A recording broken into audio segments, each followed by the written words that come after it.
what would I want to see Anthony Joshua doing today in the ring? Cool, is he flowing? Pow, pow, pow, pow, pow, pow, pow. Like, how's he looking? And I say, that's what I want to see today. Now go in there and achieve your greatness.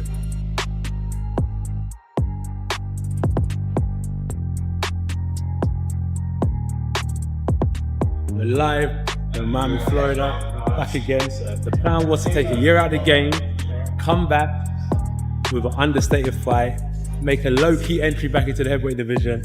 I was actually planning on fighting this weekend in Saudi Arabia. Plan was go on, no media, no press conference, and just walk out, have a fight, and everyone like, "Rah, where did this come from?" So now we're fighting with Jake Paul in Miami, December 19th. That's why you always got to stay ready, because you never know what's around the corner.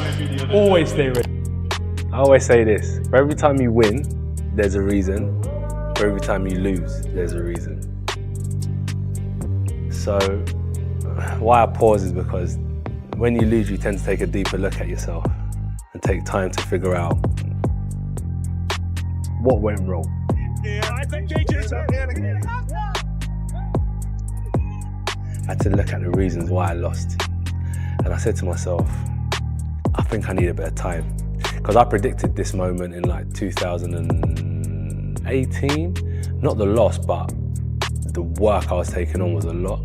I was moving 100 miles an hour, inside training, preparing for fights, working outside of boxing. And for any man or any woman, at some stage, they probably need a bit of a reset. So I come to that stage really, in 2025, where I was at time, and I thought, you know, I probably need a year out of the game. The question is, should Anthony Joshua fight Jake Paul? Who knows? The clock's ticking on one of the strangest clashes boxing's seen in years. Jake Paul and Anthony Joshua are days away from colliding, and the prediction floodgates are wide open. Team that trained Lomachenko and trained Usyk. Listen, if you want to win, surround yourself with winners, and they're winners.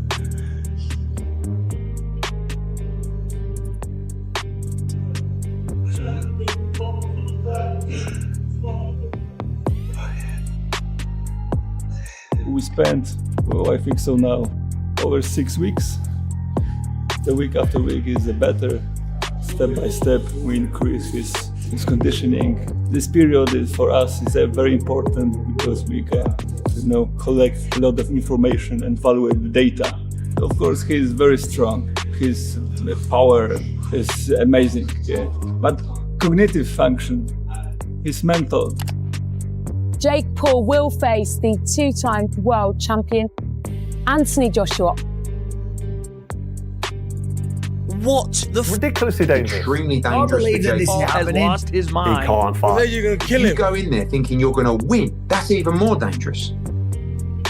This is something that's woken me up. This fight scares you. Plays in my mind at night.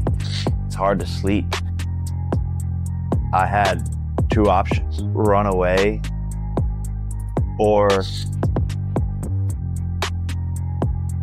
say, you will not stop me. And I'm gonna prove the world wrong. Come on, let's go, let's work. Whatever you want to do. Got to begin. Give me some of that. We can't give him shit. I'm getting the hang of it. Bringing in heavyweights that need 2 seats on the airplane when we buy them the tickets to fly over here. 30 seconds. Big, explosive, strong guys, which is totally opposite of what we were doing. 4 times. We have a couple of amazing heavyweights, world champions, Lawrence Okoli. It's all over. This camp has been very difficult, very taxing on the body, but I'm here to challenge myself and to see what I'm capable of and prepare myself for the toughest battle yet. Get in there. There you go. We were preparing for Gervonta Davis, who's around 5'6", explosive, powerful fighter. Champion of the world, Gervonta.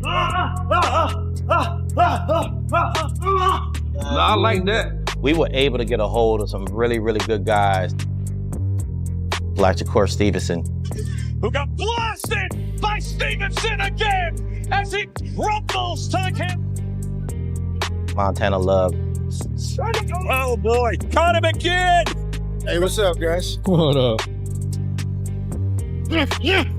We go from streamlining the training from fast, quick, multiple reps, endurance, and cutting weight to multiple weight classes up to fight one of the biggest, strongest, scariest men that are out there. From confident locks to wild upset calls, experts are split, and the closer fight night gets, the louder the debate becomes. Joshua in with Jake Paul, which is a unique fight, a crazy fight for some. Is it one that you think...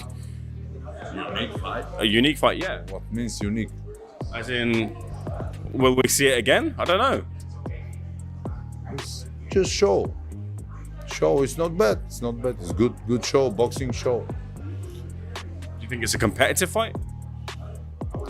I think this fight who, for me, is not so interesting, but it's show because Jay Paul is not the real boxer. But this is interesting now. Is there any... See, for example, Mayweather against the MMA fighter. A lot of people fight in boxing. It's interesting because not both are fighters. That's why people need this. So boxing fans, world need this. Why not? Is there any possibility that Jake Paul beats Anthony Joshua? Of course. How does he do it? Boxing. This is boxing. One punch is Or annoyed if the fight went the distance, given AJ's accolades in the sport. If Anthony Joshua goes 8 rounds with our guy, I'll be pissed off. Do you understand? Yeah? AJ should not go 8 rounds with our guy. AJ should go in there and fucking knock him out. Yeah? That is as simple as. If AJ try and go in there fucking 8 rounds, we got a problem in boxing. That is it. We don't want AJ to go in there and fuck around. Yes, go there and fucking lay him out. But knowing AJ's gonna fucking knock him out. But do you think AJ might think like, look, I know he's not as good as me, so I might just take it a bit easy and, give people a show. If he goes past 3-4 rounds, we're turning off the Netflix. Michael Bisping put it simply. He says boxing is deadly serious, with bigger gloves often leading to more damaging headshots. To him, this isn't a joke matchup, and Anthony Joshua is a legitimate heavyweight with real knockout power, as Francis Ngannou found out the hard way. And while Bisping respects voices like Tyson Fury, he flatly rejects the idea that Jake Paul could stop Joshua, calling that belief pure fantasy against a real fighting man. People die in boxing. I think the sad stat is something like 8 to 10 fighters per year pass away because of the bigger gloves. You can take more shots to the head.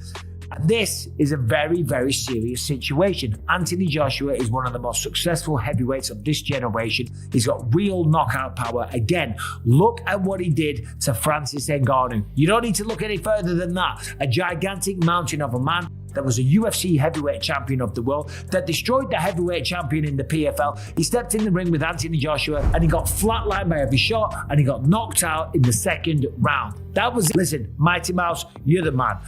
Tyson Fury, he knows a thing or two about boxing, but I think he's talking out of his ass. No man alive should believe that Jake Paul is going to knock out Anthony Joshua. He's a proper fighting man. But Demetrius Johnson actually leans the other way. He says this matchup makes far more sense than some of Jake Paul's past fights, and that's why it has his attention. In his view, Jake is clearly taking this seriously, and he even goes on record saying Paul has a real chance to stop Anthony Joshua. Johnson points out that Joshua has been caught and finished by unexpected shots before. And in boxing, one clean punch can change everything. If Joshua controls the distance, stays light on his feet, and works smart, Johnson thinks he cruises. But if he doesn't, he believes Jake Paul absolutely has a puncher's chance. I'm excited for his fight against Anthony Joshua, because when it was Gervonta Davis, I was like, God damn, Gervonta's no bigger than popping me and you.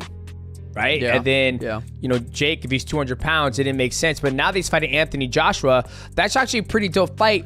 I saw something today. I hate the fucking internet sometimes. There was a clause. Somebody said there's a clause that don't go hard on me. And I'm like, come on, guys. I think Jake's taking it serious. I think Jake can knock him out. Okay, I'm going to go on record right now. Okay? Wow. I think Anthony Joshua has been knocked out by some weird ass shots before. Andy Ruiz, Dubois knocked him out with a short overhand right. right? Jake Paul can land one of those shots. Absolutely. He can, right? It's boxing is, you know, a sport where everybody's got a puncher's chance. That's why we're all watching, right? But if Anthony Joshua doesn't get on his foot, if Anthony Joshua doesn't get on his bicycle, start moving around and fight Jake Paul like pop, oh, you missed, pop, like use that range, start hitting the body, make Jake Paul work, make him miss. Yeah. He can destroy Jake Paul. But I don't see that happen. I think he's going to try to prove a point. Sean O'Malley backs Demetrius Johnson's take. He says, if Joshua stands and trades, Jake Paul's power becomes a real threat. Joshua's advantage is experience. If he boxes smart and uses it, he should win. But O'Malley adds that preparation and fight night matter most. And if Jake somehow knocked out someone of Joshua's level, it would be an all-time shock. Dude, I 100% agree with you. I mean, if Anthony Joshua and Jake go stand in the middle and trade, like Jake has serious power. He's proved that. He's knocked a lot of people out, not necessarily that big, but he's got power. Exactly like you said. If Anthony goes out there and tries to really box and show, I mean, he's got how many more years of experience? Like, experience is real. If he goes out there and uses that, and at the end of the day, in any fight, it's about who had a better camp, who's gonna show up that night, and that's what it's gonna be like. But yeah, if Jake knocks out Anthony Joshua, it would be one of the most inspiring fights of all time. Like, to see Jake Paul knock out someone that caliber it would be insane. It would be fucking wild. Sean adds a note of concern to it all. He says he wants to see the fight from a sporting angle, but not at the cost of something ugly happening. He doesn't want a repeat of the kind of brutal knockout Joshua handed out to Ngannou, especially with Jake being someone he knows. O'Malley admits Joshua is genuinely frightening, and that's what makes the matchup exciting but also uncomfortable. I just don't want to see where I was getting with the Jake being my buddy and stuff. Like, I don't want to see a Francis Ngannou type knockout against Jake Paul. That's where I was going with that. I'm like, I as far as like the sport aspect of it, yeah, I want to see the fight. I just don't want anything bad to happen. You know what I mean? Like, and Anthony's bro, he's terrifying. He's absolutely terrifying. So very excited. We're 10 days away from that. On the other hand, Chael Sonnen frames it differently. For Anthony Joshua, the goal is simple: show up and crush him. For Jake Paul, it's more layered. Sonnen says even making the walk is a win because so many people doubt the fight happens at all, or label it an exhibition to soften expectations. Competing seriously is a win. Slipping punches, surviving exchanges, even just landing a clean shot on a highly skilled boxer, that's a win too. Sonnen stresses how brutally hard it is to touch an elite mover in boxing, saying you don't truly understand that gap until you've been in the ring yourself. Building on Sonnen's point about just stepping into the ring, Francis Ngannou adds his take. He admits the matchup caught him off guard. Jake moving up to heavyweight to challenge Anthony Joshua was surprising, but he's curious and excited to watch it unfold. Ngannou says AJ clearly has his reasons for accepting, and he's glad he stayed out of it, preferring to see how the fight plays out from the sidelines. Following his initial surprise, Ngannou gets more analytical. He predicts Anthony Joshua will win and isn't shocked that many expect a first-round knockout. What really piques his interest, though, is why Jake Paul chose this fight, what his strategy is, and whether he truly grasped the risks. Ngannou stresses that only Jake knows his reasons, but he trusts the decision was carefully considered and not made on a whim. However, Deontay Wilder keeps his prediction short and clear. If the fight isn't scripted, he's firmly backing Anthony Joshua to take the win. He adds a touch of humor, noting that if it were scripted, the result would already be known, but as it stands, Wilder sees AJ as the obvious favorite in a real unscripted matchup. Manny Pacquiao also keeps it short and straightforward. When asked about Jake Paul versus Anthony Joshua, he simply praises Jake's brain and heart, leaving the specifics of the fight open, but giving a nod to Paul's courage and determination. Man, who do you think will win, Jake Paul or Anthony Joshua? Joshua? Will he knock him out? Joshua is a... What do you think of that fight? What's your opinion about Jake fighting AJ? He has to train hard.